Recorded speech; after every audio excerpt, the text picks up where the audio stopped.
వైకుంఠ ఏకాదశి రోజు వెళ్ళి నీ నోటితో నువ్వు కళ్ళు సరిపోలేదు, కన్నులు నిండుగా ఉంది, ఇంతకంటే గొప్పగా నేనేం లేదు, ఆఖరికి ఆ గొప్పతనంలో కూడా జగనన్నే మళ్ళీ సీఎం అవ్వాలని నువ్వు కోరుకున్న బోడి కోరిక గుర్తుందా లేదా?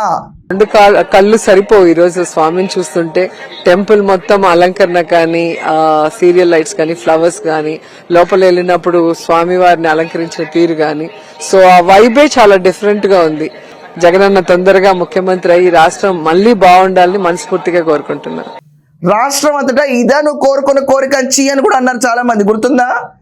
ఆ రోజు గొప్పగా ఉన్న సన్నివేశాలు కల్తీ లడ్డు విషయం బయటకు వచ్చిన తర్వాత, రాష్ట్రం అంతా ఎక్స్పోజ్ అయిన తర్వాత నువ్వు కూర్చుని అరేంజ్మెంట్స్ బాగాలేదని వాయితే చూసేవాళ్ళు నిన్ను ఏమంటారు?